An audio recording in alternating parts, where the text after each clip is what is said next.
अगर किसी ऑब्जेक्ट पर एग्जैक्टली 3 फोर्स लग रहे हों, गौर कीजिए, कोई ऑब्जेक्ट है बच्चों जिस पर एग्जैक्टली 3 फोर्स लग रहे हैं, सपोज कीजिए एक फोर्स है P, एक फोर्स है Q और तीसरा फोर्स जो है बच्चों वो है R।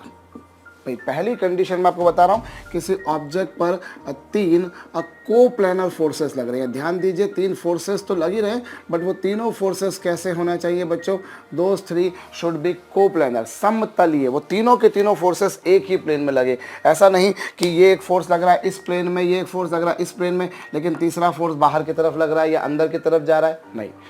तीनों फोर्सेस एक ही प्लेन में होना चाहिए। भाई जैसे आप यहाँ पर देख रहे हैं, तीनों फोर्सेस बोर्ड के प्लेन में है। भाई अगर एक फोर्स ऐसा होता, मान लीजिए एक फोर्स ऐसा होता और तीसरा फोर्स जो होता वो बाहर की तरफ लग रहा होता या अंदर की तरफ लग रहा होता, तो लाजमी है बच्चों वो कोप्लेनर नहीं होता। जैसे X axis, Y axis, Z axis coplanar नहीं है। भाई एक्स एक्सिस ऐसी है, वाई एक्सिस ऐसी है और जेड एक्सिस ऐसी है, तीनों एक ही प्लेन में नहीं होते।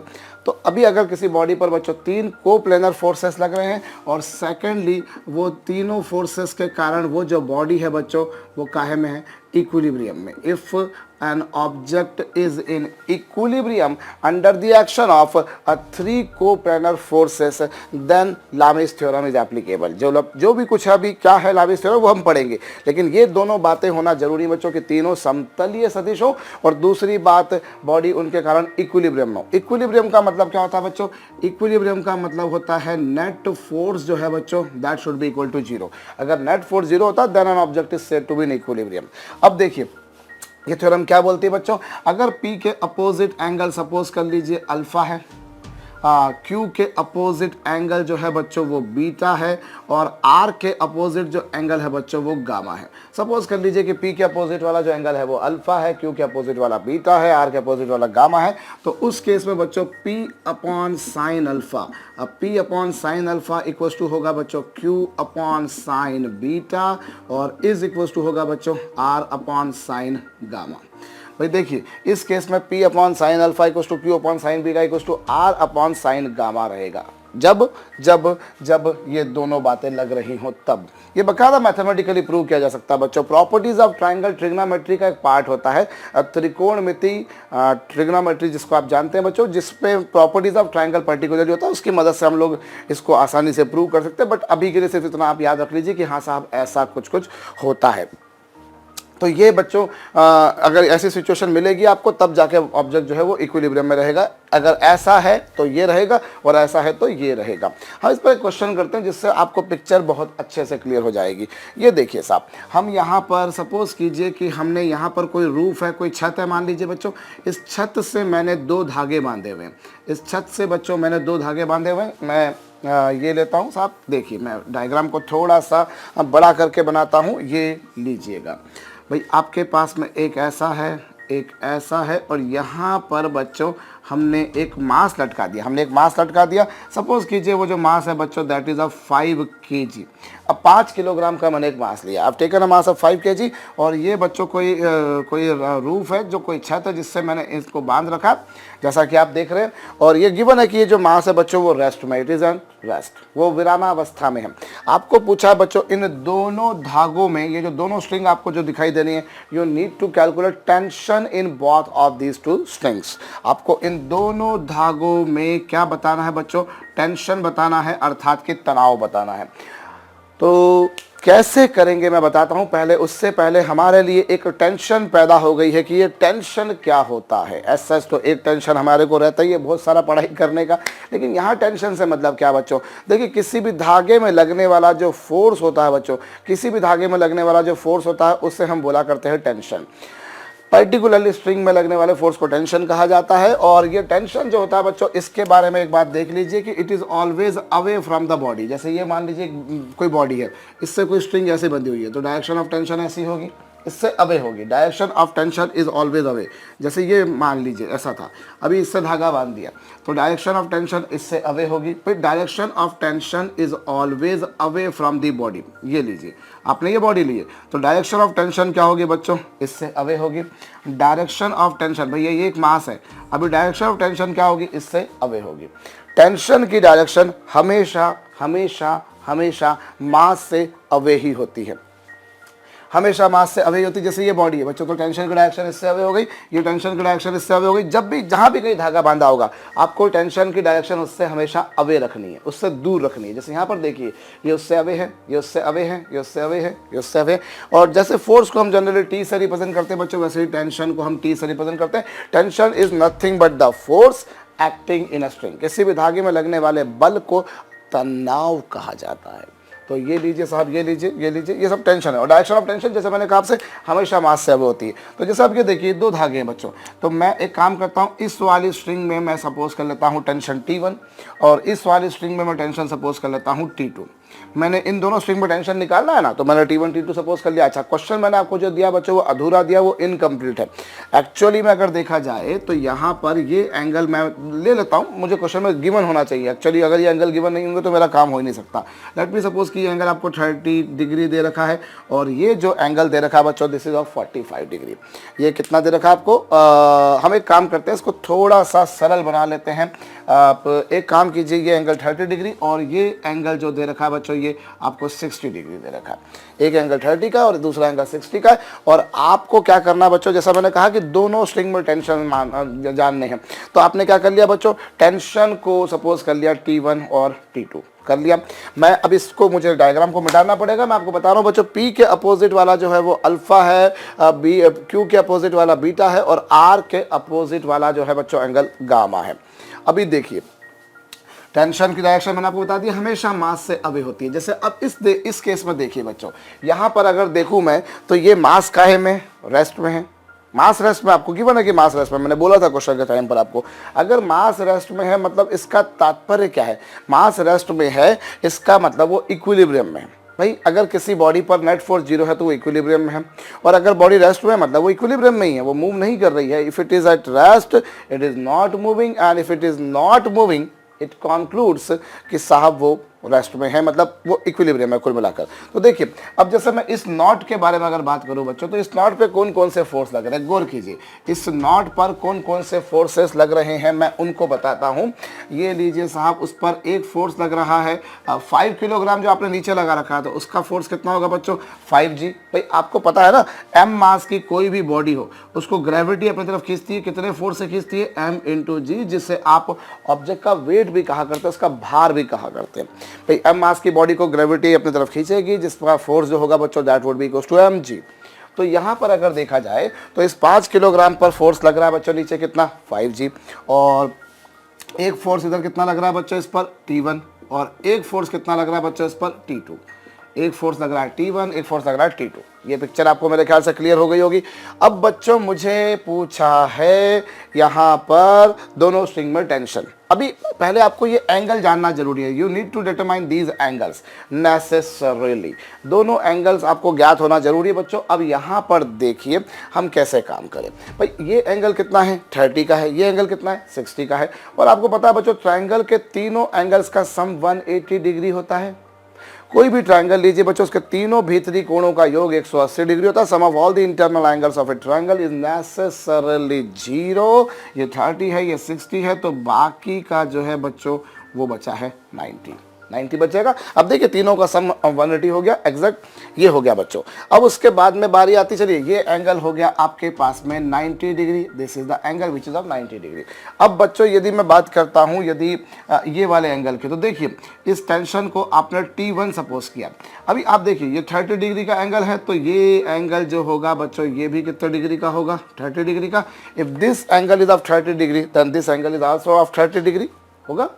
और अगर ये एंगल 60 डिग्री का है बच्चों, तो इधर का जो एंगल होगा, ये लीजिए साहब, ये वाला जो एंगल होगा बच्चों ये भी कितने डिग्री का होगा, this would also be of 60 degree, ये भी 60 डिग्री का होगा। भाई मैं एक बार फिर से रिवाइज के दे रहा हूँ, यहाँ पर ये एंगल 90 का था। अभी चलिए वो तो काम हो गया। अब अगर ये एंगल 30 का तो ये भी 30 होगा, क्योंकि ये दोनों पैरेलल है। लाइकवाइज ये दोनों भी पैरेलल है, और इसमें ये 60 है तो बच्चों ये भी 60 होगा। तो अब अगर ये पूरा एंगल देखा जाए बच्चों, तो ये 30 और ये कितना आपको दिखाई दे रहा है 90, ये 60 और ये कितना दिखाई दे रहा है 90। तो यहाँ का अगर पूरा एंगल देखा जाए बच्चों, तो this total angle would be 30 degree plus 90 degree, that is of 120 degree. ये 120 डिग्री होगा। 120 डिग्री होगा। और यहाँ पर यदि हम देखें बच्चों तो ये वाला जो एंगल आपको दिखाई दे रहा है ये 60 डिग्री और ये 90 डिग्री है। तो कुल मिलाकर ये जो एंगल आएगा बच्चों that would be equal to 60 degree plus 90 degree, that is 150 degree. अगर आपको समझ में नहीं भी आया हो बच्चों तो मैं एक बार फिर से क्वेश्चन के डायग्राम को थोड़ा सा बड़ा करके बना देता हूं जिससे आपको और क्रिस्टल क्लियर हो जाएगा। ये लीजिए साहब, हमने ये एक छत थी जिससे मैंने 2 धागों को बांधा, ये रहे वो 2 धागे, और ये रहा भैया मास 5 kg। इधर एंगल आया 30 डिग्री का, इधर एंगल आया 60 डिग्री का। इसमें टेंशन हमने सपोज कर लिया T1, इसमें टेंशन सपोज कर लिया T2। आपसे पूछा है भैया दोनों धागों में टेंशन। अभी अगर मैं देखूं बच्चों तो इस नॉट के बारे में तो इस पे 3 फोर्सेस लग रहे हैं। ये 5 kg का मास नीचे की तरफ 5g लगाएगा, भाई इसको ग्रेविटी 5g फोर्स से m मास की बॉडी को बच्चों mg फोर्स से ग्रेविटी खींचती है। m मास की बॉडी को ग्रेविटी mg फोर्स से खींचती है, वो हम जानते हैं। तो वो तो नीचे की तरफ हो गया T1 T2। Direction of tension is always away from the mass. तो ये हो गया साहब। अब अगर ये एंगल 30 डिग्री का है बच्चों तो ये एंगल भी 30 डिग्री का होगा और ये 90 डिग्री का होगा। तो टोटल हो गया 30 प्लस 90 दैट इज 120। और उसी प्रकार से बच्चों ये 60 का था तो ये भी 60 का, और 60 प्लस 90 हो जाएगा 150।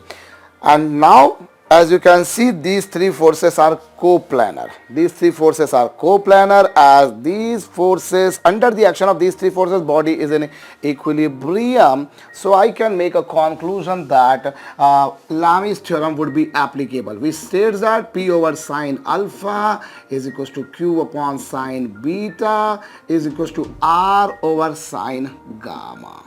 ये आ चुका साहब आपके पास में। अभी यहाँ पर देखिए P upon sine alpha, P के अपोजिट वाला एंगल होता है अल्फा, Q के अपोजिट वाला होता है बीटा, और R के अपोजिट वाला होता है गामा। अभी देखिए ये वाला फोर्स है 5G और G की वैल्यू एज सच 9.8 होती है। To make the calculations easy we use to take it is 10। तो ये हो गया 5G और इसके अपोजिट वाला एंगल जो होगा बच्चों वो 90 डिग्री होगा। अब P इंटू 10 अपॉन साइन 90 ये हो जाएगा।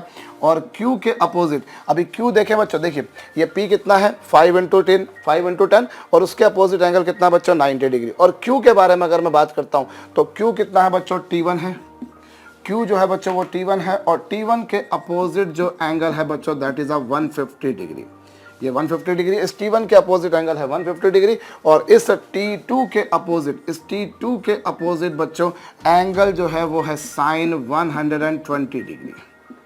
मैं एक बार रिवाइज के दे रहा हूँ बच्चों, देखिए ये 5 इंटू 10 है, 5 इंटू 10 के अपोजिट 90 है। अभी T1 के अपोजिट 150 और T2 के अपोजिट बच्चों 120। अभी यहाँ पर क्या होगा, ये देखिए 5 इंटू 10 तो मेरे ख्याल से 50 होगा आपको पता है बच्चों। और साइन 90 की वैल्यू होती है 1, साइन 90 की वैल्यू होती है 1 इज इक्वल टू कितना बच्चों T1 अपॉन साइन 150।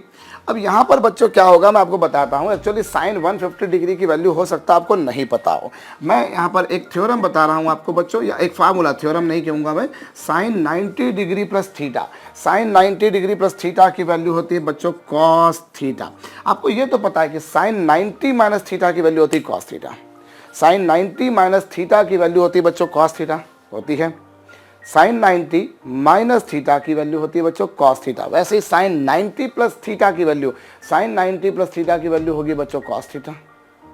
दोनों के लिए 90 माइनस थीटा और 90 प्लस थीटा दोनों के लिए होती है बच्चों कॉस थीटा। अब उस आधार पर यदि आप साइन 150 डिग्री की वैल्यू निकालें, if you calculate the value of sine 150 degree, तो ये क्या होगा बच्चों, साइन 150 को मैं क्या 90 प्लस 60 नहीं लिख सकता? Can't I right 90 plus 60? Of course I right, मैं इसको लिख सकता हूँ। और बच्चों साइन 90 प्लस थीटा होता है कॉस थीटा और कॉस 60 की वैल्यू बच्चों 1/2 होती है। साइन 150 डिग्री को मैं 90 प्लस 60 लिख सकता हूँ। इनफैक्ट 90 प्लस 60 से ही वो 150 आया था अगर आपको ध्यान हो तो। सो बच्चों साइन 90 प्लस थीटा होता है कॉस थीटा और कॉस 60 की वैल्यू होगी 1/2। इसी तरह से यदि मैं साइन 120 डिग्री के बारे में बात करूं तो साइन 120 डिग्री होगा बच्चों साइन 90 प्लस 30। मैं इसे ऐसा लिख सकता हूं भाई 120 डिग्री को मैंने लिख दिया 90 प्लस 30 और ये क्या हो जाएगा बच्चों, this would be equal to cos 30 और कॉस 30 की वैल्यू कितनी होगी बच्चों, √3/2। cos 30 की वैल्यू कितनी होती है, √3/2। चलिए साहब, अब sin 150 की वैल्यू आपने निकाल दी है, दैट इज इक्वल टू 1/2 और sin 120 की वैल्यू कितनी बच्चों, √3/2। ये लीजिए साहब, ये आ गया। अब आपको T1 और T2 निकालना, तो यू डू वन थिंग, आप दोनों को इक्वेट कीजिए, T1 की वैल्यू 1/2 इंटू 50। T1 की वैल्यू कितनी होगी बच्चों, आपने दोनों को इक्वल कर दिया इक्वल। अभी इक्वल किया और इस 1/2 को यहाँ मल्टीप्लाई कीजिए, इस 1/2 का मल्टीप्लाई करेंगे तो T1 equal to 1/2 into 50, that is of 25 newton. Again I say 1/2 को मैंने यहाँ मल्टीप्लाई कर दिया, 1/2 इंटू 50 विल बिकम 25 न्यूटन। इसी तरीके से बच्चों यदि मैं T2 के बारे में बात करूँ तो ये √3/2 को इधर ले आइए, ये √3/2 इंटू 50, भाई ये √3/2 इंटू 50, √3/2 इंटू 50 कितना हो जाएगा बच्चों, अगर आप इसको सॉल्व करेंगे तो ये आ जाएगा 25 √3 न्यूटन। ये हो जाएगा 25 √3 न्यूटन। मैं एक बार फिर से बोल रहा हूँ, हमारे पास में भैया हमने sin 150 की वैल्यू, sin 120 की वैल्यू रफ वर्क में अलग से निकाल दी। यहाँ इक्वल करेंगे, एक बार इन दोनों को इक्वल कर दीजिए तो ये आ जाएगा। अब ये इक्वल कर देने के बाद में फिर आप इन दोनों को इक्वल कर दीजिए, ये लीजिए, इन दोनों को इक्वल कर दीजिए तो आ जाएगा। भाई यहाँ √3/2 का मल्टीप्लाई करेंगे, √3/2 का अब चाहे तो इन दोनों को इक्वल करके आपने T1 कैलकुलेट कर लिया, उसके बाद में आप इन दोनों को इक्वल करके भी T2 निकाल सकते हो, तब भी आंसर वही आएगा। आप वेरीफाई कर लीजिए भैया, आप चाहे तो वेरीफाई कर लीजिए। अगर मैं इन दोनों को इक्वल करता हूँ तो अभी T1 की वैल्यू कितनी है 25 और इसके अपॉन में कितना है 1/2 इज इक्वल टू कितना है T2 और अपॉन में कितना है √3/2। अभी 2 से 2 क्या हो गया बच्चों, कैंसिल हो गया, क्योंकि ये भी डिनोमिनेटर के डिनोमिनेटर में था, इधर भी था। अभी क्रॉस मल्टीप्लाई कर देंगे तो T2 की वैल्यू कितनी आ जाएगी बच्चों, 25 √3 न्यूटन। सो ये बच्चों हमारे पास में जो है लामीज थ्योरम का यूज़ करके हम लोगों ने इस प्रॉब्लम को सॉल्व करा। लामीज थ्योरम बोलती है बच्चों कि 3 कोप्लेनर फोर्सेस होना चाहिए, बॉडी उनके कारण इक्विलिब्रियम में होना चाहिए, तो आपको कुछ ऐसी आइडेंटिटी मिलती है। अब बच्चों मैं यही प्रॉब्लम को बिना लामीज थ्योरम को अप्लाई किए करके बताता हूं। Without the application of Lami's theorem even we people can proceed ahead. अगर आपने इस सॉल्यूशन को कॉपी नहीं करा हो तो वीडियो को थोड़ी देर पॉज करके आप इसे पहले कॉपी कर लीजिए और फिर मैं अगली मेथड जो बता रहा हूं उस पर गौर कीजिए। देखिए यहाँ पर क्या है बच्चों, आप एक काम कीजिए, अगर आप इन फोर्सेस, अगर यहाँ पर हम देखें इस बॉडी पर जो फोर्सेस लग रहे हैं बच्चों, एक आपके पास में इस पर लग रहा है 5G यानी कि 50 न्यूटन, एक फोर्स ये लगा 50 न्यूटन, दूसरा फोर्स लगा बच्चों यहाँ पर T2 जो कि ये एंगल कितना बन रहा है बच्चों, this is of 60 degree, this is of 60 degree, और तीसरा फोर्स जो लग रहा है बच्चों दैट इज ऑफ T1 और जो कि एंगल बना रहा है कितना बच्चों 30 डिग्री। आई रिवाइज थिंग्स, ये T2 है, ये एंगल 60 डिग्री माना, ये T1, ये माना क्या दे रखा है, T1 और T2 हमने माने। अब बच्चों एक काम कीजिए, आप यहाँ पर समेशन fx निकालिए, समेशन fx। और समेशन fx कैसे निकालेंगे, मतलब all these 3 forces have to be resolved along x axis. इन तीनों ही बलों को बच्चों मुझे x अक्ष की दिशा में तोड़ना पड़ेगा। तो अब मैं अगर इसको रिजॉल्व करूंगा तो इसका x कंपोनेंट कितना होगा बच्चों, that would B T2 cos 60। भाई आप इसको रिजॉल्व करेंगे तो ये T2 cos 60 हो जाएगा, और T1 को रिजॉल्व करेंगे तो T1 का जो कंपोनेंट आएगा बच्चों वो लेफ्ट हैंड साइड पर यानी कि नेगेटिव x एक्सिस की डायरेक्शन में आएगा। मैं यदि देखूं बच्चों इस T2 को इधर रिजॉल्व करता हूं, if I resolve this T2 along this direction, अगर मैं इस डायरेक्शन में इस T2 को रिजॉल्व करता हूं तो ये T2 cos 60 होगा, और इस T1 को इधर रिजॉल्व करूंगा बच्चों तो ये T1 cos 30 होगा, लेकिन वो नेगेटिव डायरेक्शन में आएगा। और तीसरा फोर्स जो 50 न्यूटन का लग रहा है बच्चों, as you people can see that it is acting exactly along y axis, so its x component would be definitely equal to 0, would be definitely equal to 0 बच्चों, क्योंकि वो y एक्सिस के डायरेक्शन में लग रहा है। अभी आपने ये निकाला, this is the summation fx that is the net force acting along x axis. Now my dear student, if you see properly the body is in equilibrium, और जब बॉडी इक्विलिब्रियम में होती है ना तो बच्चों बॉडी पर लगने वाला नेट फोर्स 0 होता है। जब बॉडी इक्विलिब्रियम में होती है तो उस पर लगने वाला नेट फोर्स 0 होता है, और जब उस पर लगने वाला नेट फोर्स 0 होगा तो इसका मतलब ये है बच्चों कि उस पर x एक्सिस की डायरेक्शन में भी नेट फोर्स 0, y एक्सिस की डायरेक्शन में भी नेट फोर्स 0। भाई जब आप बोल रहे हो ना नेट फोर्स 0, तो नेट फोर्स हर डायरेक्शन में 0 होगा, इस डायरेक्शन में 0, इस डायरेक्शन में 0, इवन x एक्सिस की डायरेक्शन में, y एक्सिस की डायरेक्शन में, या किसी बीच में किसी और डायरेक्शन में भी निकालोगे। अगर कोई बॉडी इक्विलिब्रियम में है बच्चों तो उस पर नेट फोर्स 0 है, ये आप समझ चुके हैं। लेकिन हम यहाँ पर एक और बात समझें कि net force along each direction is 0, along each direction, her direction में नेट फोर्स 0 होगा बच्चों, हर डायरेक्शन में नेट फोर्स 0 होगा, ना केवल एक्स एक्सिस के डायरेक्शन में, वाई एक्सिस के डायरेक्शन में, या उनके बीच में भी अगर कोई आप डायरेक्शन लेंगे तो उनमें भी। तो यहाँ इसके अलॉन्ग ये नेट फोर्स जो होगा बच्चों वो कितना होगा, 0 होगा। भाई आपने पहले तो ये समेशन एफ एक्स निकाला और ये 0 क्यों करा, क्योंकि बॉडी इक्विलिब्रियम, और बॉडी इक्विलिब्रियम में है तो नेट फोर्स 0 और हर डायरेक्शन में नेट फोर्स 0 बच्चों। अभी लीजिए ये आ गया T2 और cos 60 की वैल्यू कितनी बच्चों, cos 60 की वैल्यू 1/2 और ये cos 30 की वैल्यू √3/2। बाई चांस एक अच्छी बात ये है बच्चों कि दोनों का डिनोमिनेटर 2 है तो आप एलसीएम भी 2 आएगा, 2 को उधर अगली स्टेप में ले जाएंगे और इस तरीके से बच्चों T2 बराबर T2 माइनस T1 √3 बराबर 0 आ जाएगा। इसको मैं यूँ कहूँ कि T2 अब बराबर T1 √3 आ जाएगा। Let us suppose this is my equation number first. इससे मैंने समीकरण नंबर 1 नाम दे दिया। भाई हमने क्या करा, इस माइनस वाले को RHS पर ले गए तो प्लस हो गया, T2 बराबर T1 √3 हो गया। ये तो आपके पास में बच्चों समीकरण नंबर 1 हो गई। अब एक काम कीजिए, आप समेशन एफ वाई निकालिए, you calculate summation F Y, और समेशन एफ वाई निकालेंगे तो इस T2 को ऊपर रिजॉल्व कीजिए बच्चों। T2 को ऊपर रिजॉल्व करेंगे तो वो हो जाएगा T2 sin 60। भाई T2 को रिजॉल्व करेंगे T2 sin 60, फिर T1 को ऊपर रिजॉल्व करेंगे बच्चों T1 sin 30। ये देखिए भाई T2 को रिजॉल्व किया तो T2 sin 60, फिर T1 को रिजॉल्व किया तो T1 sin 30, और ये जो 50 न्यूटन है बच्चों दैट इज एक्टिंग डाउनवर्ड, तो वो होगा माइनस। जो आपके पास जो 50 न्यूटन है बच्चों वो डाउनवर्ड लग रहा है, that is acting along downward direction, तो वो माइनस हो जाएगा। और इज इक्वल टू कितना होगा बच्चों, इज इक्वल टू होगा 0। अब यहाँ पर देखिए ये T2 और sin 60 कितना, sin 60 की वैल्यू अगर आप देखेंगे बच्चों तो वो √3/2 होगी, और फिर इधर sin 30 की वैल्यू बच्चों 1/2 होगी, माइनस 50 इज इक्वल टू कितना बच्चों, 0 इज इक्वल टू 0। अभी देखिए एलसीएम कितना आ रहा है, एलसीएम बच्चों डिनोमिनेटर इन दोनों का 2 है और इस 50 के डिनोमिनेटर में कुछ नहीं दिखा, मतलब डिनोमिनेटर 1 है, तो तीनों का एलसीएम 2 और 1 का एलसीएम बच्चों हो जाएगा 2। ये लीजिए साहब √3T2, ये √3 इंटू T2 प्लस कितना बच्चों T1 माइनस 250 जा 100, 250 जा 100 और अपॉन में 2 और इज इक्वल टू में कितना बच्चों 0। कुछ ऐसे पिक्चर आएगी भाई, ये √3T2 प्लस T1 माइनस 100 और अपॉन में 2। अभी यहाँ पर क्या होगा बच्चों, दिस इज √3T2। अच्छा, इस T1 की जगह मैं अगर चाहूँ बच्चों तो, या T2 की जगह एक काम करें, इस T2 की जगह मैं क्या लिख सकता हूँ, T√3 आई कैन राइट। तो ये लीजिए ये √3 था और इस T2 की जगह मैंने लिखा √3T1। इस T2 की जगह क्या लिखा बच्चों, √3T1 और प्लस में T1 minus 100 is equal to 0। भाई 2 का उधर मल्टीप्लाई कर देंगे वो 0 हो जाएगा। फिर इन दोनों को मल्टीप्लाई कीजिए, इन दोनों को मल्टीप्लाई करने पर this is 3T1 plus T1 minus 100 is equal to 0।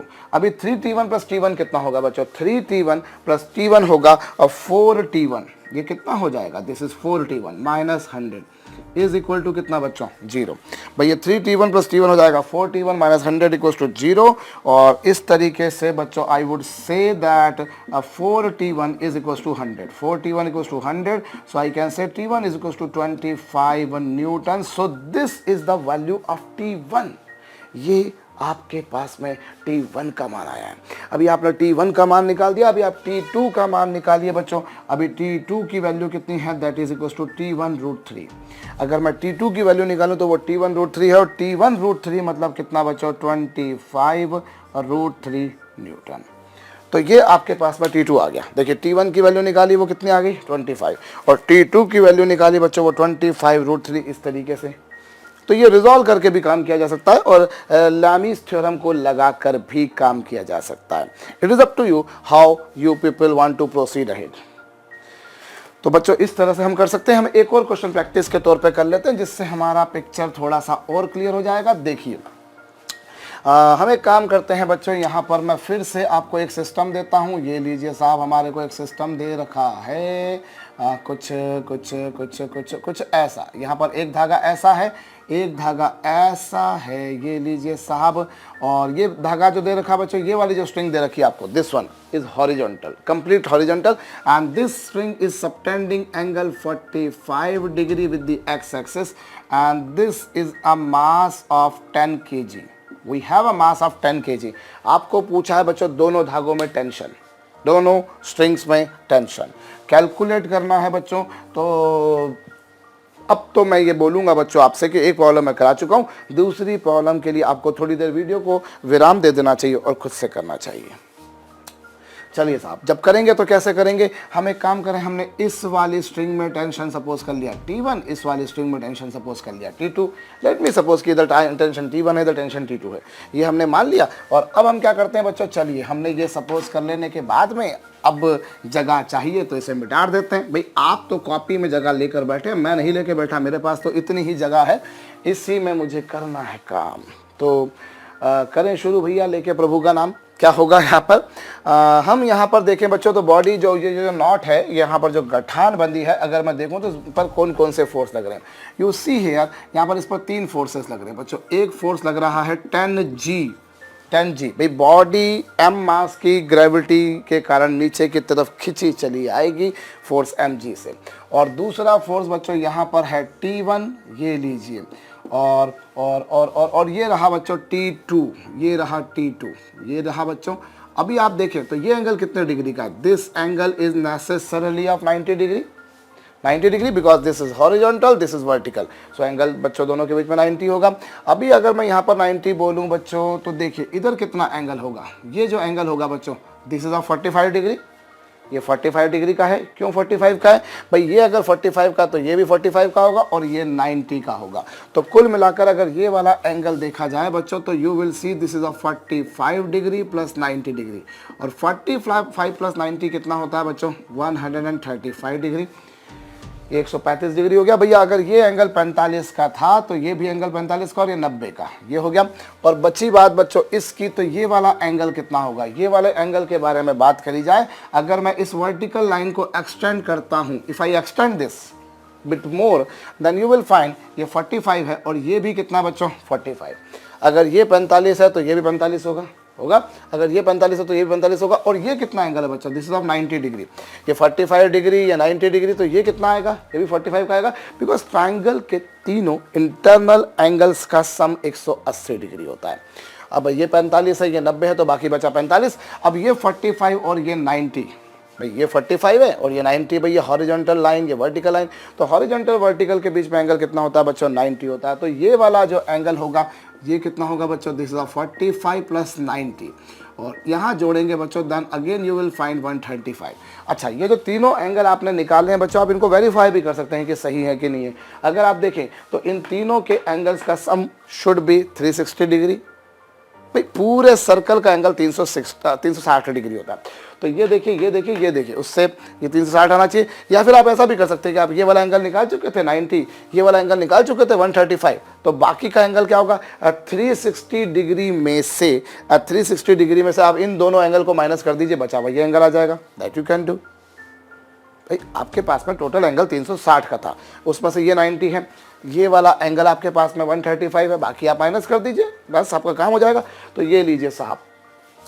अब चूंकि आपको वैसा देखिए क्वेश्चन में नहीं कहा है कि ब्लॉक रेस्ट में है, पर ये मान लिया जाएगा। अगर वो मूविंग होता है तो बताते हैं कि हाँ साहब वो मूविंग है, फलानी वेलोसिटी से मूविंग है या फलाने एक्सीलरेशन से मूविंग है। But since such type of information has not been given, ऐसी कोई इंफॉर्मेशन मुझे यहाँ पर देने का किसी ने कष्ट नहीं करा, मतलब मैं ये समझ सकता हूँ कि ये कष्ट विहीन है, ये विरामावस्था में है, it is at rest, and if it is eight rest it is an equilibrium. So I can apply Lami's theorem because here body is under the application of three forces P upon sin alpha is equals to बच्चों Q upon sin beta is equals to बच्चों R upon sin gamma। ये होगा बच्चों, कुछ ऐसा होगा। तो अब देखिए P यहाँ पर जैसे हमने ले लिया ये 10, तो 10G की वैल्यू कितनी बच्चों 10 ले लेते हैं, और अपॉन साइन अल्फा कितना बच्चों, इसके अपोजिट वाला angle as you can see is 135 degree. भाई ये जो एंगल है ये 135 डिग्री का है, ये 135 डिग्री का है बच्चों। अभी देखिए P upon sine alpha is equal to Q कितना है बच्चों, दिस इज Q T1 के अपोजिट कितना है बच्चों एंगल 135 डिग्री। ये लीजिए भाई हमने क्या करा, हमने ये कुछ करा साहब कि हमने इसके अपोजिट एंगल देखा, ये T1 के अपोजिट देखा ये, और T2 के अपोजिट एंगल है बच्चों 90 डिग्री। T2 के अपोजिट एंगल कितना है 90 डिग्री। देखिए भाई ये T2 था, इसके अपोजिट एंगल 90 डिग्री था। तो इस तरीके से बच्चों क्या होगा, अब मैं साइन 135 की वैल्यू निकालूं। साइन 135 डिग्री की वैल्यू अगर हम निकालते हैं तो वो होगी sine 135 degree is equal to कितना बच्चों, this is sine 90 plus 45। 90 plus 45 लिखा जा सकता है उसको, 90 प्लस 45 से ही वो 135 आया था। और साइन 90 प्लस थीटा होता है बच्चों cos theta. Sine 90 plus theta होता है कॉस थीटा, और कॉस 45 की वैल्यू होगी बच्चों 1/√2। भाई साइन 90 प्लस थीटा हो जाएगा ये, और इसकी वैल्यू होती है कितनी बच्चों 1/√2। तो ये आपके पास में साइन 135 की वैल्यू आ गई। साइन 135 की वैल्यू आ गई, ये रख दीजिए। अभी आप क्या कीजिए, इन दोनों को इक्वल कीजिए। जब इन दोनों को इक्वल करेंगे तो न्यूमरेटर है बच्चों 100, न्यूमरेटर है 100, और साइन 135 की वैल्यू 1/√2। साइन 135 की वैल्यू 1/√2 है, that you have already calculated. और इस साइन 135 की वैल्यू भी 1/√2, तो ये भी ले लीजिए साहब, ये लीजिए भाई, ये हो जाएगा 100/1/√2, और ये T1 और ये भी 1/√2। अच्छा, √2 से √2 क्या हो जाएगा बच्चों, कैंसर हो जाएगा। तो इस तरीके से T1 की value you can determine, it is of 100 Newton. ये कितनी आ गई बच्चों, 100 न्यूटन आ गई T1 की वैल्यू। अब T1 की वैल्यू निकालनी है, निकाल चुके हैं। अब उसके बाद T2 निकालना है। तो T2 को आप दोनों में से किसी भी एक के इक्वल कर दीजिए। आप चाहें तो T2 को इसके इक्वल कर दीजिए या T2 को इसके इक्वल कर दीजिए। चलिए मैं इसके इक्वल कर देता हूँ। इसके इक्वल करता हूँ तो क्या आएगा भाई, T1 की वैल्यू ऑलरेडी आप निकाल चुके हो 100, साइन 135 की वैल्यू हम निकाल चुके हैं 1/√2, और ये T2, और साइन 90 की वैल्यू कितनी बच्चों 1। भाई again I reply, this T1 is 100, sine 135 इतना, T2 मालूम नहीं, साइन 90 1। सॉल्व कर लीजिए, T2 की वैल्यू कितनी आ जाएगी बच्चों 100√2 न्यूटन। तो ये T1 आ गया और T2 आ गया। भाई कंडीशन ये होती है कि बॉडी पर 3 फोर्स लग रहे हैं, तीनों कोप्लेनर हो और तीनों के कारण बॉडी इक्विलिब्रियम में हो। अभी मैं इस प्रॉब्लम को बच्चों अगर मैं रिजोल्यूशन वाली मेथड से करना चाहूँ तो मैं कैसे करूँगा। देखिए इस बॉडी पर 3 फोर्सेस लग रहे हैं। एक इधर लग रहा है 10G, मतलब 10 × 10 मतलब 100 newton, that is acting vertically downward, that is along negative Y axis, वो नेगेटिव वाई एक्सिस में लग रहा है। और ये फोर्स लग रहा है बच्चों T1, और ये जो फोर्स लग रहा है बच्चों वो है T2। और T2 अगर ये वाला एंगल देखा जाए बच्चों, अगर मैं इसका हॉरिजॉन्टल के साथ में एंगल देखता हूं, then I will see that it is a 45 degree. ये 45 डिग्री है। तो ये जो फोर्स आएगा बच्चों that would B T2 cos 45। भाई आपके पास में ये फोर्स कितना था 100 था, ये कितना था T1 था। उधर रिजॉल्व करूंगा बच्चों, वो कितना हो जाएगा T2 cos 45, T2 cos 45 हो जाएगा। और बस 3 ही फोर्स थे। चलिए अभी समेशन एफ निकालते हैं। समेशन एफ बच्चों यदि मैं निकालता हूं तो समेशन एफ क्या होगा, एक्स एक्सिस की डायरेक्शन में फोर्स। अगर इसको देखें तो ये कितना है बच्चों, that is T2 cos 45, that is T2 cos 45। This force is acting along x axis ना, तो ये। और फिर दूसरा force T1 which is acting along negative x axis. Negative x axis में बच्चों इसीलिए माइनस होगा। इधर T2 को रिजॉल्व किया, ये आ गया, T1 को रिजॉल्व किया, ये आ गया। और साथ में बच्चों ये जो फोर्स है ये y एक्सिस की डायरेक्शन में लग रहा है। Since this is acting along y axis, इसलिए इसका जो x कंपोनेंट होगा बच्चों वो 0 होगा। ये आपने रिजॉल्व किया, फिर ये माइनस हो गया, और ये चूंकि y एक्सिस के डायरेक्शन में लग रहा है इसलिए इसका x कंपोनेंट 0, और इक्वल टू में क्या बच्चों 0, इक्वल टू में 0 इसलिए चूंकि बॉडी रेस्ट में है, और बॉडी रेस्ट में है मतलब नेट फोर्स 0, नेट फोर्स 0 मतलब बॉडी इज इन इक्विलिब्रियम। ये लीजिए। अब क्या होगा बच्चों, दिस इज T2, और cos 45 की value 1/√2 minus T1 is equal to इतना। अब आप इसको उधर ले जाइए, RHS पे ले जाइए। RHS पे ले जाएंगे तो ये T2/√2 is equal to T1, ऐसा हो जाएगा। माइनस का T1 उधर जाके प्लस हो जाएगा, और क्रॉस मल्टीप्लाई कर दूंगा तो T2 बराबर हो जाएगा बच्चों √2 T1। ये आपके पास में सपोज कीजिए इक्वेशन नंबर 1 फॉर्म हो गई। दिस इज इक्वेशन नंबर 1, ये आपने निकाल दिए। उसके बाद में आप निकालिए बच्चों summation F Y. Summation F Y क्या होगा, समेशन एफ वाई निकालेंगे तो T2 का जो कंपोनेंट आएगा बच्चों वो आएगा वर्टिकली ऊपर। कितना आएगा बच्चों, that would be equal to T2 sin 45।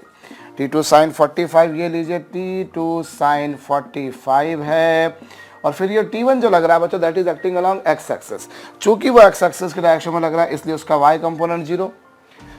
When any force is acting along x-axis, its y component is definitely vanishes. So so Y component would not be existing, और इसका वाई कंपोनेंट तो बच्चों as it is पूरा लग रहा है, this is acting completely along Y axis, so minus हो जाएगा, और ये बच्चों इक्वल टू 0 कर देंगे, इक्वल टू 0 कर देंगे, और ये लीजिए T2 और साइन 45 की वैल्यू बच्चों 1/√2, साइन 45 की वैल्यू 1/√2, और -100 को बच्चों मैं RHS पे लेके जाता हूं तो वो +100 हो जाएगा, -100 को बच्चों यदि मैं RHS पे ले जाता हूं तो वो प्लस हो जाएगा, और फिर ये क्रॉस मल्टीप्लाई कर दीजिए तो T2 की वैल्यू कितनी आ जाएगी बच्चों, दैट इज 100√2 न्यूटन। T2 की वैल्यू कितनी आ गई बच्चों, दैट इज 100√2 न्यूटन, भाई 2√2 का मल्टीप्लाई कर दिया तो ये आ गया। अब ये T2 की वैल्यू जो आ गई बच्चों, that you can feed here, अगर आप यहाँ रखेंगे तो ये हो जाएगा कितना बच्चों, 100√2 newton, 100√2 newton is equal to कितना बच्चों, this is √2 times of T1, √2 से √2 कैंसल, और T1 की वैल्यू कितनी बच्चों, 100 Newton. Solving this gives you T1 की वैल्यू जो आ जाएगी बच्चों, इस केस में वो आ जाएगी 100 न्यूटन, 100 न्यूटन आ जाएगी, और पहले भी आपके पास में यही आई थी। So you are independent to follow any method, whether you want to go for Lami's theorem और you want to go for resolution method. What I particularly suggest you people बच्चों कि आप जो रिजोल्यूशन वाली मेथड है उसे करें, उसका फ़ायदा बताता हूँ। एक्चुअली रिजोल्यूशन वाली मेथड में क्या फ़ायदा है बच्चों की, इसमें एक अच्छी बात यह है कि भले 2 फोर्सेस हो, 3 फोर्सेस हो, 4 फोर्सेस हो, 5 फोर्सेस हो, 6 फोर्सेस हो, आप कितनों को भी रिजॉल्व कर सकते हो। Lami's theorem is applicable only when 3 forces are acting, 3 से ज़्यादा नहीं, तीनों कोप्लेनर होना चाहिए। जबकि जो रिजोल्यूशन वाली मेथड है उसमें 3 फोर्सेस हो, 4 फोर्सेस हो, 10 फोर्सेस हो, 100 फोर्सेस हो, इमटेरियल, इमटेरियल बच्चों, उससे कोई फर्क नहीं पड़ना कि आप कितने फोर्सेस लेके चल रहे हो, how many forces you are taking, it is immaterial. तो ये एक अच्छी बात है बच्चों, तो ये आपको कंठस्थ रखना है कि हम लामीज थ्योरम केवल 3 फोर्सेस के लगेगी, लेकिन रिजोल्यूशन वाली मेथड हमेशा लगेगी। तो ये बच्चों हम लोगों ने लामीज थ्योरम के बारे में बात करी। अब लामीज थ्योरम के बारे में बात करी बच्चों, और मैंने फिर बोल रहा हूँ, देखिए जो रिजोल्यूशन वाली मेथड है वो हमेशा लग सकती, कितने भी फोर्सेस क्यों ना हो। How many forces you do have, हमेशा लगाइए, सिंपली आप एक्स एक्सिस के अलॉन्ग नेट फोर्स निकालिए, वाई एक्सिस के डायरेक्शन में नेट फोर्स निकालिए, और फिर चूंकि बॉडी इक्विलिब्रियम में इसलिए नेट फोर्स को आप 0 कर दीजिए, ये हो जाएगा बच्चों।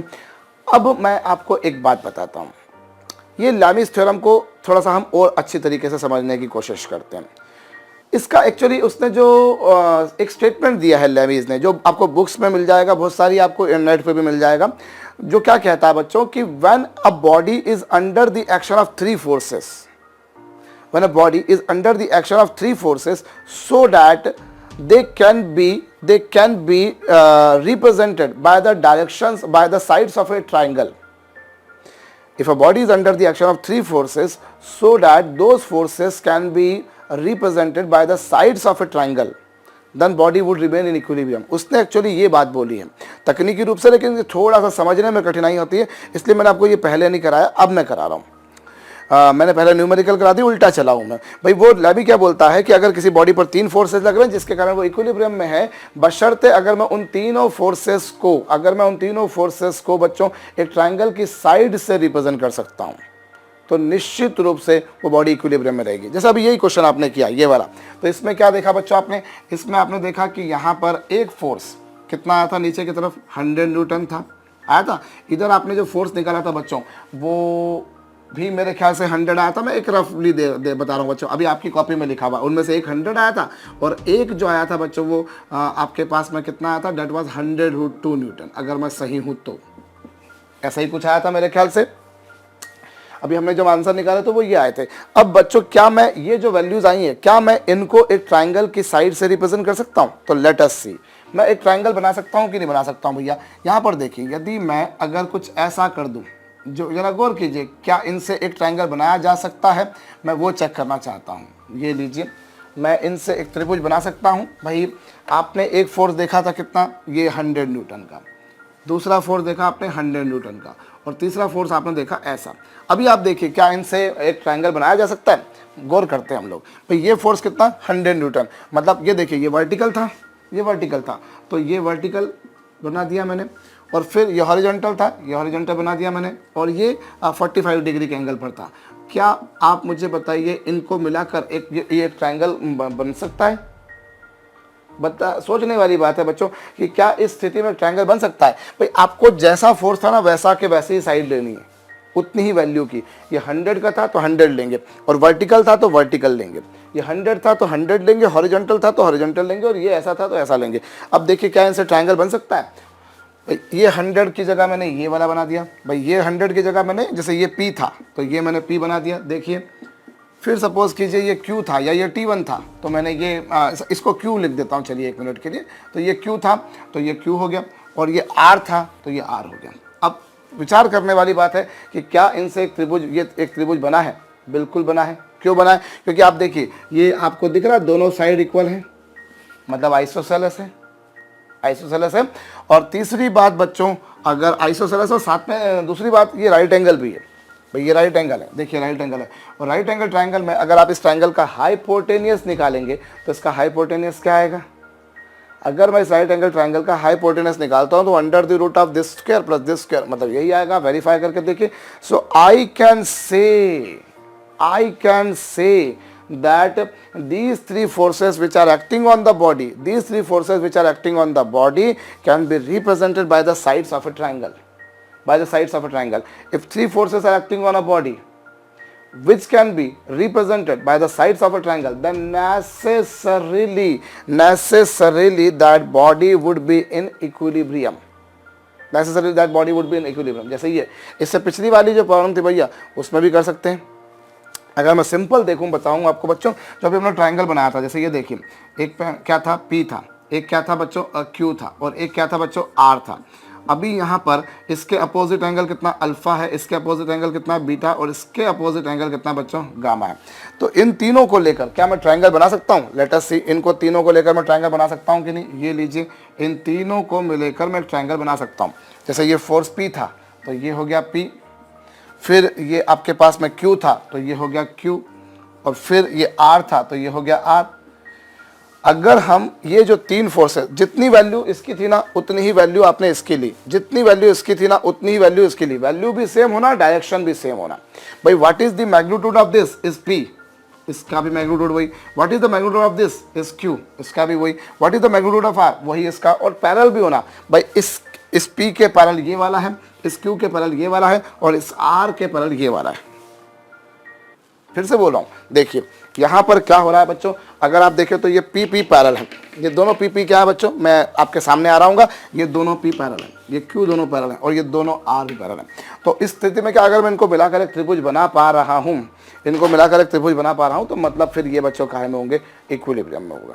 ये लैमिस थ्योरम है, जो कि कहती है बच्चों कि अगर किसी बॉडी पर तीन फोर्सेस लग रहे हैं जिनको एक त्रिभुज की भुजाओं के द्वारा व्यक्त किया जा सके, वैल्यूज वैसी की वैसी होंगी, डायरेक्शंस वैसी की वैसी होंगी बच्चों, तो फिर वो बॉडी इक्विलिब्रियम होगी। लामी की थ्योरम ये है।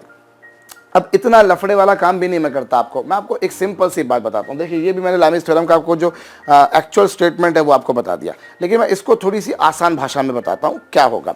देखिए बॉडी पर तीन फोर्सेस कैसे भी लगाए जा सकते हैं, ये आपको पता है। भाई हो सकता है वो तीनों फोर्सेस एक ही डायरेक्शन में लगा दिए जाएँ। अगर तीनों फोर्सेस आपने बॉडी पर एक ही डायरेक्शन में लगा दिए, if all those three forces are acting in same direction, तो क्या आप उनसे कोई ट्रायंगल बना सकते हैं?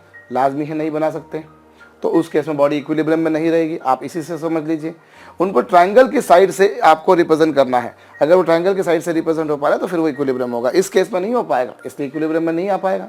अगर आपने इस बॉडी पर तीनों फोर्स एक ही डायरेक्शन में लगा दिए, तीनों फोर्सेस एक ही डायरेक्शन में लगा दिए, then can you ever expect कि हाँ साहब बॉडी इक्विलिब्रियम में नहीं रहेगी? बिल्कुल नहीं। भाई अगर all these three forces are applied in the same direction, we can not expect, we can not say कि हाँ साहब body would remain in equilibrium.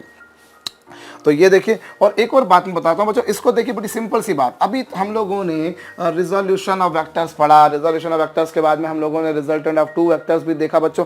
उसमें हम लोगों ने देखा कि अगर कोई बॉडी पर दो फोर्सेस लगते हैं P और Q, तो उनका जो रिजल्टेंट आता है उसकी वैल्यू बच्चों अब P माइनस Q से ना P प्लस Q के बीच होती है। भाई when two forces P and Q are acting on a body, then their minimum resultant is P minus Q while their maximum resultant is P plus Q. The resultant naturally lies between this and this only. ये आप जानते हो बच्चों, resultant जो होगा वो इन दोनों के बीच में होगा, इन दोनों के बीच में होगा। और अगर क्या होगा बच्चों, इन दोनों का रिजल्टेंट जो होगा वो इन दोनों के बीच में, उसकी डायरेक्शन कुछ ऐसी होगी, ये आप जानते हो। अब अगर बच्चों मैं किसी बॉडी पर तीन फोर्स लगा रहा हूं, तो क्या कंडीशन हो सकती है कि वो इक्विलिब्रियम में हो? मैं इसको करने का एक दूसरा तरीका आपको बताता हूँ। एक क्वेश्चन हम लोग करते हैं जिससे आपको बहुत अच्छे से क्लियर होगा। एक लिखिएगा, बहुत सिंपल सा क्वेश्चन मैं आपको दे रहा हूँ। A body is under the action of three forces. A body is under the action of three coplanar forces. ऐसा लिख लीजिए, body is under the action of three coplanar forces. In which of the following case it may be in equilibrium? किस case में बच्चों वो equilibrium में होगी? A body is under the action of three forces. In which case the body can remain in equilibrium? Option A दे रहा हूं बच्चों मैं आपको 5 न्यूटन, ऑप्शन बी है बच्चों 15 न्यूटन और ऑप्शन सी है बच्चों 25 न्यूटन। सॉरी, मतलब ये ऑप्शन ए है आपके पास में। बी आपके पास में क्या है बच्चों? आपको दे रखा है 10 न्यूटन, आपको दे रखा है 15 न्यूटन, आपको दे रखा है बच्चों 5 न्यूटन। ये लीजिए ऑप्शन सी देखिए, आपको दे रखा है बच्चों 10 न्यूटन, ये दे रखा है बच्चों 20 न्यूटन और ये दे रखा है आपको बच्चों 35 न्यूटन, ये दे रखा है 5 न्यूटन, ये दे रखा है आपको 20 न्यूटन और ये दे रखा है आपको बच्चों 40 न्यूटन। ये लीजिए, हमको ये दे रखा है बच्चों, हमको बोला है कि एक बॉडी पर 3 फोर्सेस लग रहे हैं, 3 फोर्सेस लग रहे हैं, या तो ये वाले या फिर ये वाले या फिर ये वाले या फिर ये वाले। इनमें से किस केस में बॉडी इक्विलिब्रियम में रहेगी? इनमें से किस केस में बॉडी इक्विलिब्रियम में रहेगी? देखिए, अब जब आप इस प्रॉब्लम को करेंगे, आप चाहे तो थोड़ी देर पॉज करके थोड़ा सा खोपड़ी का इस्तेमाल करके आप लोग कर सकते हैं। बॉडी पर मैं 3 फोर्स लगा रहा हूँ, मैं स्वतंत्र हूँ, मैं उन 3 फोर्सेस को किसी भी डायरेक्शन में लगाऊं। भाई ये 3 फोर्सेस मैंने बॉडी पर लगाने हैं, हो सकता है वो 3 फोर्सेस मैं ऐसे लगाऊं। ये देखिए भाई, ये मैंने 3 फोर्सेस लगाए, ये आपको दिखाई दे रहे हैं भैया, ये एक फोर्स ये, एक फोर्स ये और एक फोर्स ये लीजिए, बॉडी पर 3 फोर्स लग रहे हैं। अब मैं ये 3 फोर्स, जब देखिए 3 फोर्सेस या 3 वेक्टर्स का जो रिजल्टेंट है वो सिर्फ उनके मैग्नीट्यूड पर डिपेंड नहीं करता, it depends upon the direction as well. अभी आप देखिए, इनका कुछ रिजल्टेंट आया, कुछ भी मुझे नहीं पता वो क्या आया, वो 0 आया या कुछ हो रहा है। अब अगर मैं इसके एंगल को चेंज कर दूंगा, किसी भी एक के एंगल को, इसके एंगल को चेंज कर दूं या फिर इसके एंगल को चेंज कर दूं या फिर इसके एंगल को चेंज कर दूं, if direction of action of any of these 3 forces is change, तीनों में से किसी भी एक को कर दिया, 2 को कर दिया, 3 को कर दिया, तो रिजल्टेंट में भी नेचुरल चेंज आएगा। अगर मैं किसी में भी चेंज लाता हूं बच्चों, because resultant depends upon the angle between them. Vectors are not those quantities के साथ आपने केवल मैग्नीट्यूड लिख दिया, it depends upon the direction as well. तो अब आप इन 5, 15, 20, 25 को किसी भी डायरेक्शन में लगा सकते हो। आप जरा खोपड़ी लगाइए 1 मिनट के लिए, खोपड़ी लगाइए बच्चों कि एक फोर्स आपने लगाया सपोज कीजिए 5 न्यूटन का, एक फोर्स आपने लगाया सपोज कीजिए 15 न्यूटन का। अभी आपको नहीं पता कि आपने किस डायरेक्शन में लगाया, you don't know, you don't have any idea कि आप कौन से डायरेक्शन में लगा रहे हो। मैंने मान लिया ये। अब आप जरा थोड़ा सा दिमाग का इस्तेमाल कीजिए, थोड़ा सा दिमाग का इस्तेमाल कीजिए बच्चों। इन दोनों का जो रिजल्टेंट होगा 5, अभी 25 को मैंने साइड में रखा है, मैंने 25 को साइड में रखा है, मैं 5 और 15 का रिजल्टेंट निकालूंगा, 5 और 15 का मैं रिजल्टेंट निकालूंगा। तो एक बात तो कन्फर्म है बच्चों कि इन दोनों का जो रिजल्टेंट आएगा वो 10 और 20 के बीच आएगा। भाई इन दोनों का जो रिजल्टेंट होगा 5 और 15 का रिजल्टेंट, 5 और 15 का जो रिजल्टेंट होगा बच्चों वो P माइनस क्यू से P प्लस क्यू यानी कि 15 प्लस 5 के बीच होगा। अब ये 10 से R और इससे 20 के बीच होगा, 10 से 20 के बीच होगा। तो इन दोनों का रिजल्टेंट जो भी होगा, I don't know, that would be dependent naturally upon the angle between them, but one thing is certainly sure कि वो बच्चों 15, वो जो रिजल्टेंट आएगा वो 10 से 20 न्यूटन के बीच होगा और उसकी डायरेक्शन इन दोनों के बीच में कहीं आएगी, ये आएगी साहब। अब वो जो भी रिजल्टेंट है वो इन दोनों के बीच में। अब बॉडी इक्विलिब्रियम में कब रहेगी? बॉडी इक्विलिब्रियम में तब रहेगी बच्चों जब आपने एक तीसरा फोर्स इस पर और लगाया, एक तीसरा फोर्स इस पर आपने और लगाया, कुछ ऐसे लगाया कि उसकी डायरेक्शन इसके जस्ट अपोजिट हो, उसकी डायरेक्शन जस्ट इसके अपोजिट हो। तो जितनी वैल्यू इसकी है उतनी वैल्यू उसकी हो और डायरेक्शन बिल्कुल अपोजिट हो, तो जाकर नेट फोर्स 0 हो गया। भाई आपने इन दोनों का रिजल्टेंट निकाला, उसकी डायरेक्शन ये आई। अब अगर मैं इस पर तीसरा फोर्स जो लगा रहा हूं, जो 25 न्यूटन का जो लगा रहा हूं, अगर वो 25 न्यूटन का फोर्स, अगर वो 25 न्यूटन का फोर्स इन दोनों के रिजल्टेंट के एग्जैक्टली अपोजिट लग जाए और वैल्यू भी बिल्कुल सेम हो जाए, खेल खत्म, पैसा हजम, रिजल्टेंट फोर्स 0, रिजल्टेंट फोर्स 0। तो इस तरीके से मैं काम कर सकता हूं बच्चों। अब यदि आप यहां पर देखें तो यहां पर क्या हुआ, यहाँ पर क्या हुआ बच्चों, इस केस में अगर आप गौर करें तो 5 और 15 का रिजल्टेंट इस डायरेक्शन में आया, आपने उसके जस्ट अपोजिट डायरेक्शन में लगा दिया, वेल एंड गुड। लेकिन ये 25 है और इन दोनों का रिजल्टेंट 10 और 20 के बीच है, तो ये 10 से 20 के बीच में कुछ भी हो सकता है। It may be 10, it may be 11, it may be 12, it may be 13, it may be 20। और आप ये इन दोनों का रिजल्टेंट 10 और 20 के बीच है और ये 25 है। So can you ever expect कि इनका रिजल्टेंट कभी जीरो हो पाएगा? भाई ये 25 है और ये 10 से 20 के बीच है, तो ये कभी जीरो हो ही नहीं पाएगा। और ये जीरो नहीं हो पाएगा मतलब बॉडी पर नेट फोर्स जीरो नहीं हो पाएगा। और बॉडी पर अगर नेट फोर्स जीरो नहीं हो सकता तो body can not be in equilibrium, वस्तु साम्य में नहीं हो सकती, अवश्यंभावी घटना हो गई है। This has become a necessary event कि body can not be in equilibrium. ये बहुत काम की बात है बच्चों। मैं आपको फिर से समझा रहा हूँ। देखिए, आपको ये बोला है कि बॉडी पर ये 3 फोर्स लग रहे हैं, आपकी जो मर्जी है जिस एंगल पर लगाना हो आप उस पे, आप तीनों को एक डायरेक्शन में लगाइए, तीनों में से 2 को एक डायरेक्शन में रखिए, तीसरे को अपोजिट कीजिए। चलिए आप ऐसा करके देख लीजिए कि अगर मान लीजिए मैं 5 और 15 को एक डायरेक्शन में लगा दूँ और 25 को एक डायरेक्शन में लगा दूँ, तो इन 5 और 15 का रिजल्टेंट कितना आएगा? 20 आएगा। इन 5 और 15 दोनों सेम डायरेक्शन में लगाए, and when 2 forces of are applied in same direction, तो रिजल्टेंट कितना आता है? 5 + 15 आता है, मतलब P + Q आता है, 20 आएगा। और ये 20 और ये 25 है। क्या आप इन दोनों का परिणामी प्रभावी टोटल इफेक्टिव नेट जीरो ला सकते हो? बिल्कुल नहीं ला सकते। इसका इफेक्टिव मैं जीरो नहीं ला सकता, इसका मतलब ये इक्विलिब्रियम में नहीं आएंगे। भाई इक्विलिब्रियम का मतलब होता है नेट फोर्स जीरो होना। तो अब जैसे मैंने बोला बच्चों, ये 5 और 15 मैंने लगा दिए। अब इन दोनों का रिजल्टेंट 10 से 20 के बीच होगा, 10 से 20 के बीच होगा।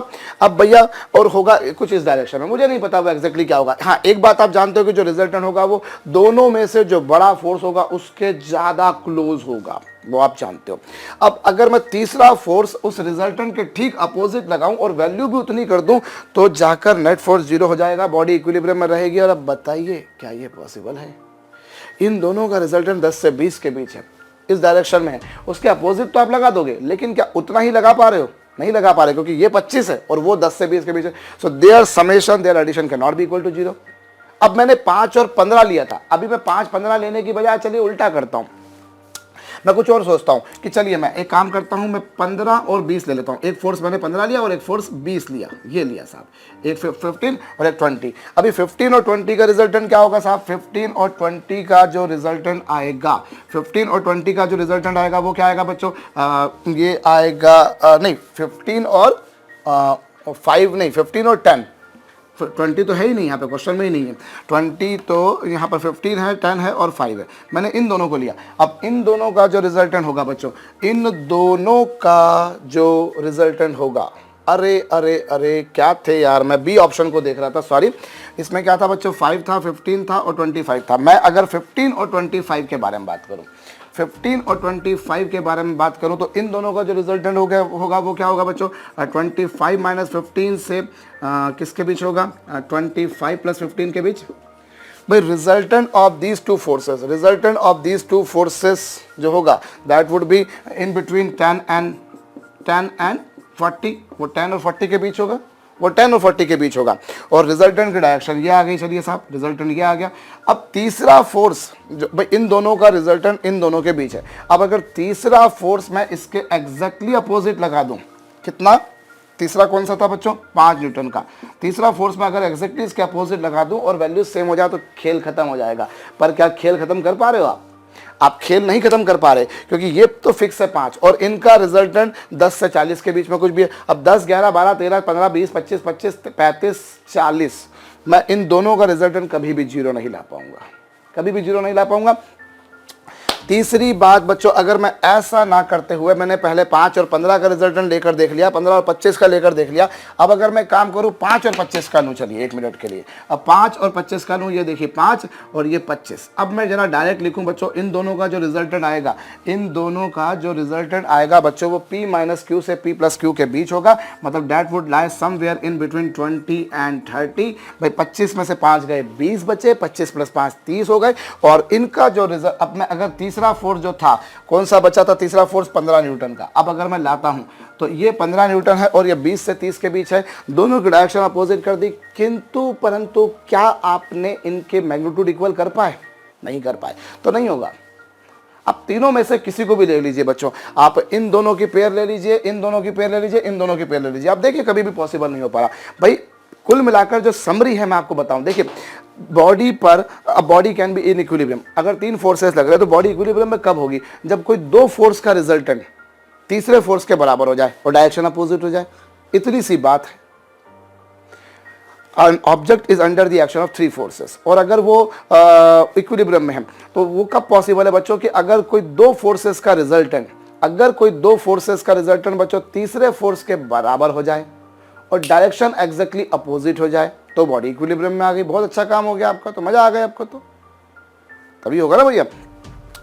अब यहां पर यदि मैं इस बारे में बात करूं, if I talk about this thing here, then what I find, मैं अगर देखूं बच्चों तो इन दोनों का रिजल्टेंट कुछ ऐसा आया, वो इसके बराबर नहीं जा रहा, नहीं हो पा रहा। ऐसे ही यहाँ पर भी इन दोनों का रिजल्टेंट कुछ ऐसा आया जो इसके बराबर नहीं जा पा रहा, इसलिए नहीं आया।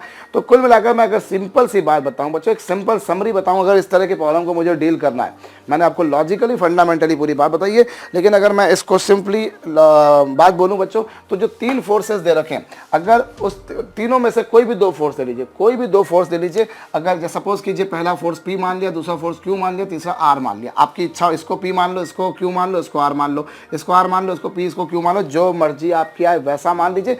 अगर एक बात हो रही है बच्चों, तीन में से अगर कोई भी एक फोर्स अगर P माइनस Q से P प्लस Q के बीच आ रहा है, जैसा कि रिजल्टेंट में होता है, अगर बच्चों तीनों में से कोई भी एक फोर्स इस रेंज में लाई करता है तो आप कहते हैं वो इक्विलिब्रियम में है। अगर तीनों में से कोई भी एक फोर्स बच्चों बाकी दो फोर्सेस के डिफरेंस और समेशन की रेंज के बीच में लाई करता है तो आप कहेंगे बच्चों वो इक्विलिब्रियम में है, वो साम्य में है। जैसे यहाँ पर देखिए, आप देखिए इस केस में क्या हुआ बच्चों, इस केस में अगर मैं देखूं तो P माइनस Q कितना आया 10 और P प्लस Q कितना आया 20, P माइनस Q आया 10 और P प्लस Q आया 20। तो क्या ये आप देखिए, ये P माइनस Q है, ये P प्लस Q है और R की वैल्यू 25 है। क्या ये 25 इस रेंज में आ रहा है? नहीं आ रहा, मतलब ऑप्शन ए में इक्विलिब्रियम पॉसिबल नहीं है। ऐसे ही अगर मैं इसको देखूं तो P माइनस Q कितना होगा बच्चों, 20 में से 10 जाएगा, बचेगा 10 और P प्लस Q आएगा बच्चों कितना 30। और अरे मैं बी ऑप्शन पे आ गया, मुझे बी ऑप्शन के बारे में बात करनी थी ना। अभी मैं ए करा, मैंने ए करा, अब मैं बी के बारे में बात करता हूँ। बी के बारे में बात करता हूँ तो इन दोनों का डिफरेंस कितना आएगा बच्चों 5 आएगा और इन दोनों का सम कितना आएगा 25। गौर करिएगा, ध्यान अटेंशन दीजिएगा। इन दोनों का डिफरेंस कितना बच्चों 10 और 15 है, तो इन दोनों का डिफरेंस 5 और इन दोनों का जो सम होगा बच्चों वो होगा 25 और आर दे रखा है 5। अब गौर कीजिए, क्या आर इस रेंज में आ रहा है? क्या वो 5 और 25 के बीच आ रहा है? बिल्कुल आ रहा है, बकायदा 5 ही आ रहा है। तो यहाँ पर ये पॉसिबल है, यहाँ पर ये पॉसिबल है। भाई क्या होगा अगर आपने 10 और 15 का रिजल्टेंट निकाला, सपोज कीजिए जैसे देखिए आपने 10 न्यूटन और 15 न्यूटन इन दोनों का रिजल्टेंट निकाला, तो इन दोनों का जो रिजल्टेंट होगा वो इन दोनों के बीच में कहीं होगा, that you can say certainly. अब उसकी वैल्यू क्या होगी बच्चों, उसकी वैल्यू जो होगी वो 5 और 25 के बीच होगी, that would lie somewhere in between 5 and 25। और अब ये होगा, अब तीसरा फोर्स जो बच रहा बच्चों वो 5 का बच रहा, अगर वो एग्जैक्टली आपने इसके अपोजिट लगा दिया 5 न्यूटन। अब देखिए रिजल्टेंट भी 5 और 25 के बीच है, रिजल्टेंट भी 5 और 25 के बीच है और ये भी बकायदा वही है। तो मतलब इस केस में बॉडी इक्विलिब्रियम में आ पाएगी, क्योंकि अगर दोनों फोर्सेस इक्वल वैल्यू के लग गए, डायरेक्शन अपोजिट लग गई, तो बॉडी इक्विलिब्रियम में आ जाएगी। तो इसलिए हम बोल सकते हैं कि यस, ऑप्शन बी करेक्ट है। ऐसे ही ऑप्शन सी के लिए देखो बच्चों, अगर आप इन दोनों को देखो तो P माइनस Q कितना आएगा बच्चों 10 आएगा और P प्लस Q 30 आएगा। P माइनस Q 10 और P प्लस Q 30 और ये जो है बच्चों ये 35 है। तो क्या ये जो R आ रहा है बच्चों वो इस रेंज में आ रहा है? Is that R lying in this interval? No, option C is not possible. और इसी तरीके से बच्चों मैं अगर ऑप्शन डी के बारे में बात करूं, ये ऑप्शन सी क्यों पॉसिबल नहीं है आपको समझ में आया होगा बच्चों, क्योंकि इन दोनों का डिफरेंस इन दोनों का सम के रेंज में ये नहीं आ रहा। ऐसे यहाँ पर अगर इन दोनों का डिफरेंस देखें बच्चों तो ये कितना है 15। भाई इन दोनों का जो डिफरेंस है वो है 15 और इन दोनों का जो सम है बच्चों वो है 25। भाई ये 5 और 20 का रिजल्टेंट जो होगा वो 15 से 25 के बीच होगा और क्या 40 उसी रेंज में आ रहा है? Is that 40 lying in that interval? That 40 is not lying in that interval. So I would say this is also not possible. तो बच्चों मैंने अभी पी क्यू आर इसको माना है, आपकी मर्जी हो। मैंने जैसे अभी इनको माना है, आप इसको पी मान लीजिए, इस वाले को पी मान लीजिए, इस वाले को क्यू मान लीजिए, इसको आर मान लीजिए और करके देखिए। अगर एक तरीके से आंसर बी आया तो दूसरे तरीके से भी बी आएगा। आपकी मर्जी आए तो आप बीच वाले को पी मान लीजिए, इसको क्यू मान लीजिए, इसको आर मान लीजिए, जो आपकी मर्जी हो, जैसा मर्जी हेर फेर करके देख लीजिए बच्चों, काम हो जाएगा। मुद्दे की बात यह है कि अगर कोई बॉडी इक्विलिब्रियम में है, 3 फोर्सेस लग रहे हैं, तो 2 का रिजल्टेंट तीसरे के अगर एग्जैक्टली अपोजिट है और डायरेक्शन बिल्कुल अपोजिट और वैल्यूज बिल्कुल सेम है, तभी जाकर ये पॉसिबल हो पाएगा। और 2 का रिजल्टेंट p माइनस क्यू से p प्लस क्यू के बीच होता है, मतलब तीसरे की वैल्यू p माइनस क्यू से p प्लस क्यू के बीच होना चाहिए, डायरेक्शन अपोजिट होना चाहिए, तभी जाकर वो इक्विलिब्रियम हो सकता है।